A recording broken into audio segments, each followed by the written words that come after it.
boa tarde. Agora em inglês, né? Guys, my first question is like the elephant in the room, AI. How is AI changing the marketing landscape? Gail, would you Going like? to me?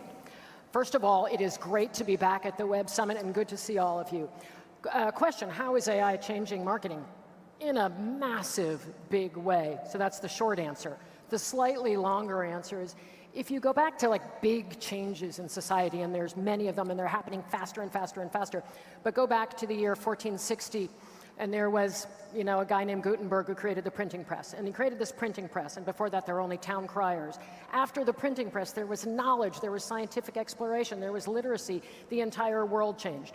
So I think that's what AI is doing. If you look at AI, it can write for us, it can create images, it can track and surveil, it can create networks of bots, it can change everything that we're doing. And if you look at what marketing is doing now, from creating fun ads with ChatGPT and imaging bots and all of those things. There was one I saw the other day that was for a faux pizza, and it was something like pizza, like family, but with more cheese. So clearly AI has a little bit of ways to go on the creative side.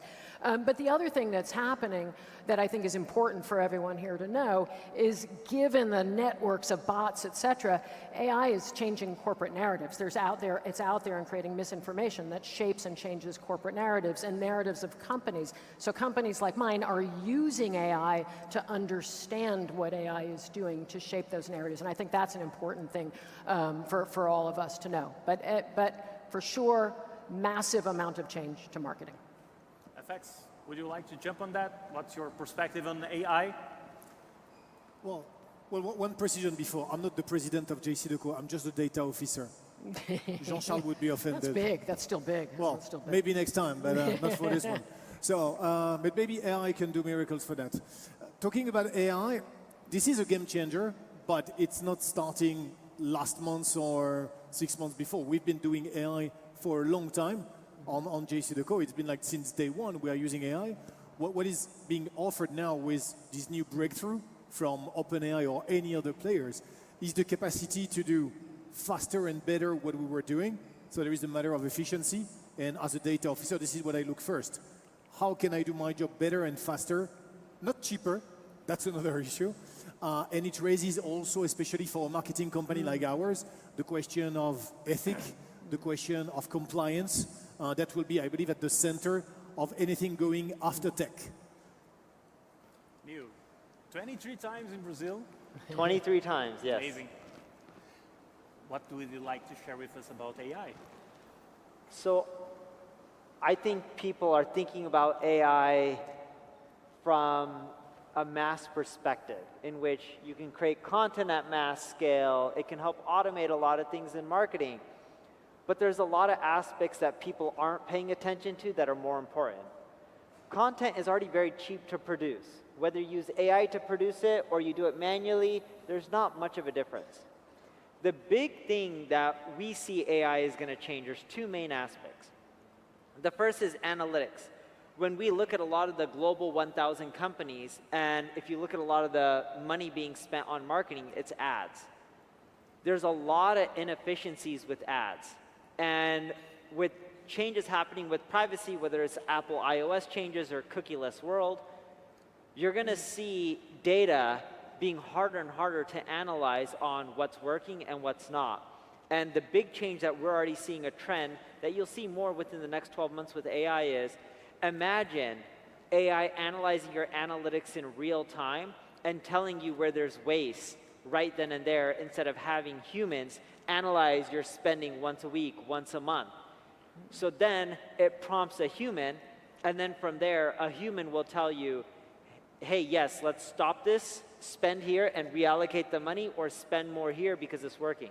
That's one big change we're seeing. The second big change is the landscapes with most of these platforms is going to be a winner take all. Here's what I mean by this. Google's releasing something called Project Magi. New York Times broke this. They broke the news on this. So Project Magi is a new version of Google search in which if you search for shoes, instead of Google showing you 10 results, it'll try to figure out what you, JP or Juan Pedro or whoever it may be, or Marcella, it'll say, oh, these are the shoes that we know you'll like. These are the colors. This is the size shoe you wear. Here's the shoe you should buy. Would you like to buy it? And right then and there on Google, instead of showing you 10 results, it just shows you the shoe that it may think you want to buy. If you like it, you click a button and you buy it right then and there on Google. This will change how you search. This will change also how you do marketing, because it'll be a winner-takes-all landscape, in which for SEO, it'll be 1 or 2 people taking up all the traffic for each result. For paid ads, it's going to be more performance-based. Instead of you on Facebook or Google being used to paying per impression or per click, you're going to have to get used to a model where you just pay per transaction. Is it possible to make marketing more personalized nowadays? For the last few years, we are, getting more data, getting more information, but not necessarily getting closer to people, or even telling our story in a more personalized way, or the brand stories actually. So is it possible to use AI to make marketing more personal? It is. You can use AI to make marketing more personable, but here's the issue that we're seeing.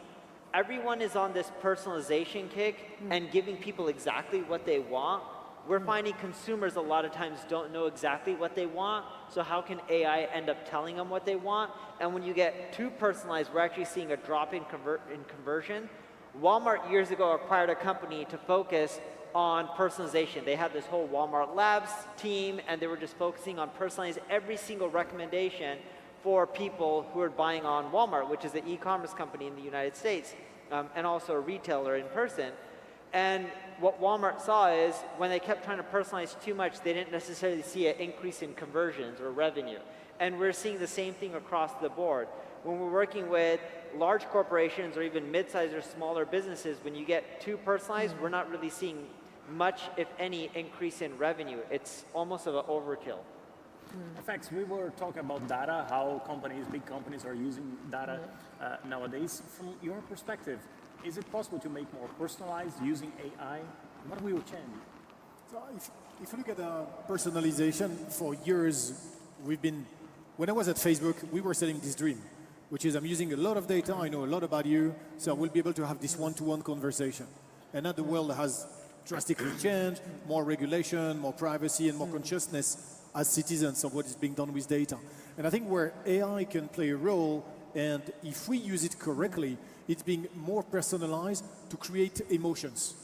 There is a traditional dive on the performance. I want more clicks, I want the impression that will sell the deal. But maybe there is a comeback around the emotion and the capacity to deliver the right feeling at the right moment, at the right place, and coming back to something more contextualized. And I think that location might be the new cookie to some extent, knowing exactly what is happening in a neighborhood, in a street, capturing the atmosphere, and making sure that AI helps us adapting content, adapting messaging to the right audience, without getting into the nitty-gritty of this specific one-to-one conversation.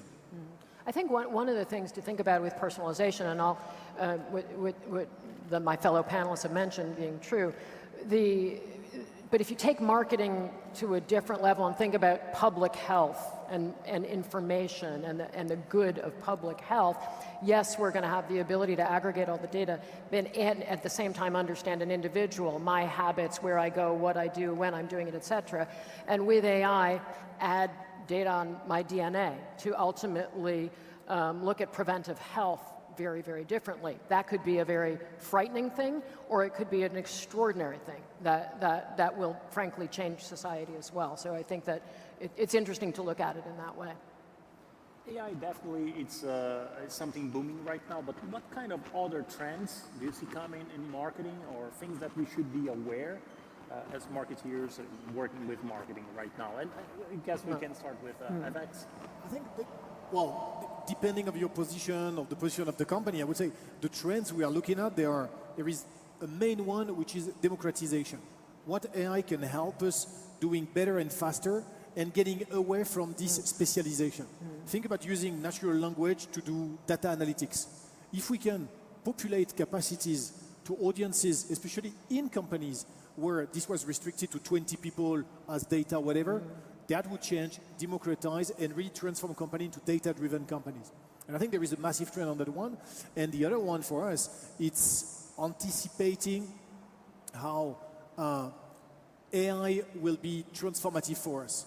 We used to create content with art director. We used to have like massive session of brainstorming to have the right ads with the right wording, the right font. And from one day to another, everybody can become an art director. And you need to find the right balance between leveraging AI for what it delivers and also giving back to Caesar what is belonging to Caesar. Being an art director is a specific job, and AI cannot replace it. So there is the internal transformation of the companies and just the repacing a little bit our general industry in marketing. Gail, big trends. Yeah, you know, I feel like this onus because I'm the only not tech guy on the panel here. But I think there's a trend towards humanity and humanness. If you look at what the world has been through over the last 3 or 4 years and you look at the collision of crises we've lived for, I say this as a marketer, that going back to the essence of what is human, going back to values, going back to understanding values and using that as the foundation. When I think about it as it relates to AI, remember there are people training the machines. So speaking human to the machines, making sure the people training the machines are representative of the world we live in as best we can. But I think the big trend is human, keeping human in the face of the most human-like technology we've ever seen. A trend that I see, and Google calls this EAT, EEAT, stands for experience, expertise, authority, and trust. So what we're having right now is people pushing out a ton of content, whether it's on social media, whether you're using Midjourney, or whether you're using OpenAI, like ChatGPT, to end up creating content.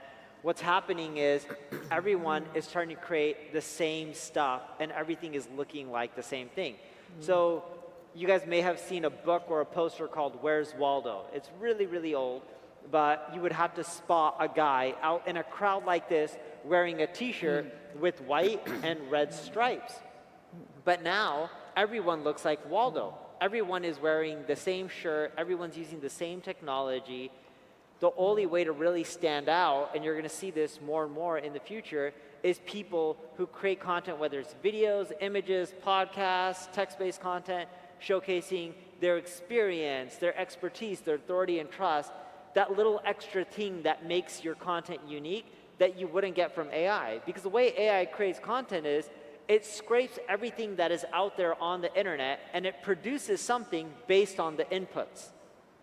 The only way to really stand out is talk about something unique that others aren't talking about. That's what will start spreading. That's this kind of stuff that people will want to see. And this is nothing new. Matt Cutts, an ex-engineer from Google, around 10 years ago, he said something around 20 to 30% of the content on the internet is duplicate. Now you're going to see those ratios just jump up. So unless you do something that's unique, you're not going to stand out and you're not going to do well in marketing. Yeah, as you said, technology is getting more accessible, but something like social media, for example, that everybody uses nowadays, or at least most part are using, how social media specifically will change for marketing in the next few years. So what's your perspective on that?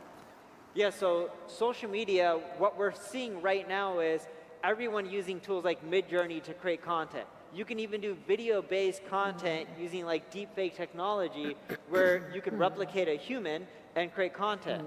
The Weeknd and Drake did a song together created by AI.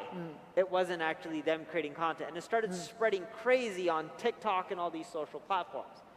What you're having these days as an issue with social media is people want to see content that's authentic. They are getting tired. We're already seeing this. We ran a survey recently, and we surveyed a little bit more than 11,000 people on social media, and their biggest pet peeve with content on social media was it's no longer personal. You know, as she mentioned earlier, humanizing things. Thanks. We're getting away from humanizing things, and people want that human element. People don't want faceless companies anymore. They want humanized companies. If you look at Rihanna, she did well from Fenty because there's a person beyond it. LeBron James, whether it's Neymar or Ronaldo or any of these, Kardashians like Kylie Jenner. People want companies and marketing to be more humanized. You know, I wondered whether we could get through this without mentioning the Kardashians, but we have not. But, when you think about social media, and I think it's an important thing to think about, it's kind of changed, and TikTok changed it, right? Social media was about how big is your social graph. Take the Kardashians, for example. So therefore, we want to, have the Kardashians be partners, be with us, etc. We want to go to the places and spaces and people with the biggest social graphs. TikTok made it about recommendation, right? The algorithms recommended what we're looking at. If I like dog videos, it recommends dog stuff and stuff that's, adjacent to dog stuff. So that gets to what Neil was talking about. In the world of recommendation media, the creator is key, the content is key, the authenticity, the humanness, the uniqueness, all of those things have gotten that much more important because it's not just pushing from the top into massive social graphs. It really is about the compelling quality of the content. But Gail, you are well known for helping big companies, large companies to tell their stories. And what is the main challenge for brands, big companies, brands, and even in a personal level, we are telling stories in social media everywhere. What is the main challenge for those companies right now? Well, the challenge for brands is, what is it I'm trying to communicate? What is it I'm trying to solve? Knowing that, immediately, then using technology, using data to get to the right places, and putting out the resources to make the kind of content and tell the stories in a way that make a real difference. And I think that's always the sort of holy grail for brands. You can get out there with stuff that's meh, but really understanding where you're going using data and technology, and then making the kind of content that moves people, or taking an action that moves people. So there's a number of challenges. FX, we were talking about the market, some markets going better than others, but one thing that I've everywhere, I guess, it's how TikTok is growing fast, and a lot of money from ads are moving for TikTok. What's your take on TikTok? But even who is the next TikTok in terms of growth or something like that? If I knew, I would invest in right now. No, I was making myself, was having a thought about what you were saying about social media, and I remember what I truly loved when Facebook emerged. It was things were true. You were true about yourself. It was your right birth date, your real name, and pictures from your family and your friend. Yeah. And 2 years later, I was having like 600 people in my circle, and actually I would have beer with like 10 of them. And I felt a bit disconnected. And I think, coming back to your question about brands, the difficulty for brands today is they need to be authentic, they need to be protective, they need to be cheap, they need to be meaningful, and it's like a never-ending list, but they need to find what is their true value, and sometimes go back to what they really are and what they are meant for. But coming back to the next TikTok, honestly, I don't know. I absolutely don't know. There is one thing that we overlook from our, I would say, Western point of view, is everything coming from this world. And China is not even emerging.